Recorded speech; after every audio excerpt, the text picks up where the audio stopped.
How's it going? This is Tony Neyer, and I'm sitting on a blue ledge with blue blockers, and you're on RideBMX.com, about to learn how to do Smith the hard 180s.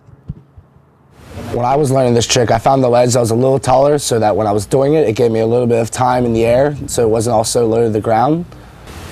It's pretty important to find a really slick ledge. I find it really hard to do on rough cement or anything like that, so especially when you're learning, you want to try to find the slickest ledge possible. Wax it up a lot, you know.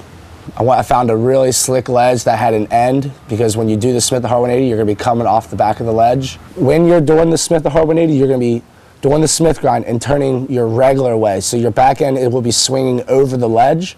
I feel like it's harder when you do long Smith grinds and try to pop at the end.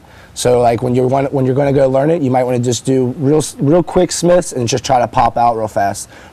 This trick is a lot like doing a nose bunk to 180 over a ledge. It's like that same feel, because when you do the nose bunk, your back end is higher than your front end.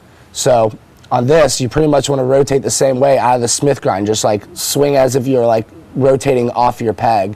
When I'm approaching the ledge, I try to like aim for my front peg, get locked in right away, and then immediately try to pop out of it and turn my head, and I'm like, it's like, from that point on, it's literally just a 180. It feels awkward because it doesn't feel like that's how you're supposed to spin out of the ledge.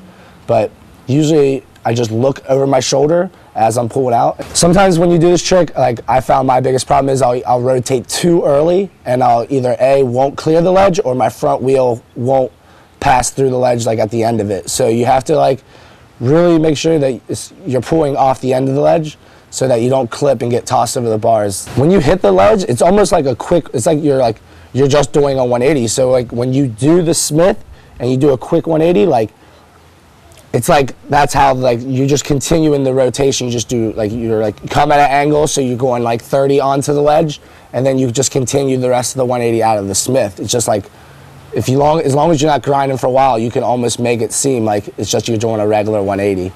When you're doing this trick, it's mainly you're going to use your leg muscles to rotate your bike. Your arms, you don't really pull up that much, because when you start pulling up, that's when you start pivoting off your back end, which is not what you want to do, because you want your back end to swing over the ledge. So you want to, like, as you're going into it, just kind of like, you know, nollie 180 out of the Smith. You pick up on your legs and let them pull the weight around. I actually learned this trick at a skate park on an up ledge, and I found that it was really easy on an up ledge, because I feel like when you're going on an up ledge in a Smith grind, you're almost level, you're level. So when you go to pop out, it's just a regular 180. When you learn them on a regular ledge, you're like pitched down. I think it's a little hard to learn. Some people like that. I just found it easier on an up ledge, but I mean, once you get the motion on every ledge, is the exact same. Down, up, you know, flat, doesn't matter.